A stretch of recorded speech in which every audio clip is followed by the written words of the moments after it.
What's up, guys? Got another cool one to show off.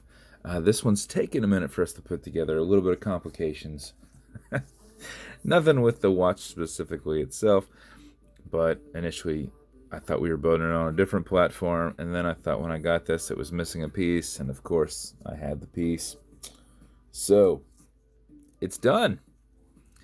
So custom Game of Thrones dial. We laser etched that, and we were able to get some blue in on those eyes, which was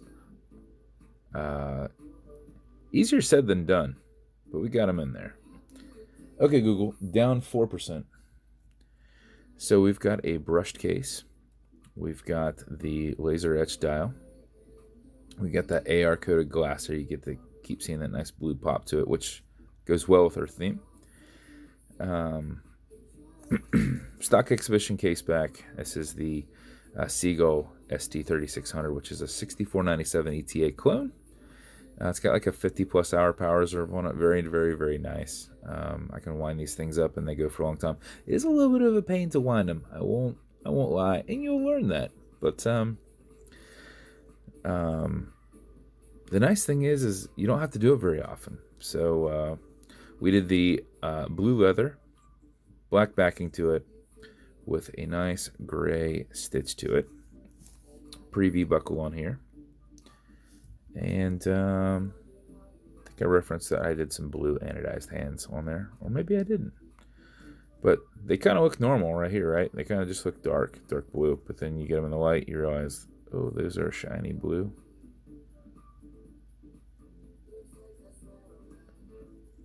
So it's very cool. And the eyes kind of light up too, right? You see the eyes and they're kind of... So I think it turned out pretty awesome.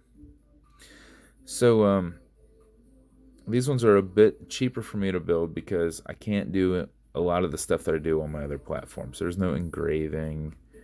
I could at some point probably engrave on these if I wanted to, right? That's a nice big area there. But bezel's built in. I get the case back with it, so I'm not having to buy a separate case back. So there's something kind of nice there. But these aren't crazy tight waterproof. I do this by hand. I literally do this by hand. So, but I love this Panerai style case. That's like probably my favorite case, and I like this crown guard setup on here. It does make for a little bit bigger of a watch. It's 44 here and 24 here. This is a 24 tapered to 22, just so I can use my buckles, but it's a 24 down to 22. 24 here, 22 at the very ends, and a 44 millimeter case. Now when you add on this, it adds a lot to it. And they don't measure it that way because you can remove this if you want. You can take this screw out here and take that screw out there if you want. But how this works, you can leave that on there if you want, but personally, I think if you take this off and you relieve that pressure, it's probably easier to wind, right? Now, I don't know if you can wind backwards and forwards like you do on my other platform, so I just wind one direction. But anyway, this you can't overwind. So you just wind, and you'll feel when it gets tight. You'll know that you're like, okay, I cannot click it another time. If you try to do that and you force it past it, you are going to bust that mainspring. So as you can see, I'm only clicking this maybe a couple clicks at a time. So that's why I was saying it's a bit hard to get it wound up, but it has such a long power reserve on it. I think we're there. Like it felt like I was going up and then sliding back down, no clicks. So whenever you're good with your winding, you just pull it out. I say that as I can't do it. There we go. I just didn't have my... You'll have to have a tiny bit of a fingernail because if you look at it from the side, which you can't, you're getting under it here and you're getting under it here and you're just pulling it straight back, okay? It's counterclockwise to, well, it's clockwise. If I turn it clockwise, it's going clockwise.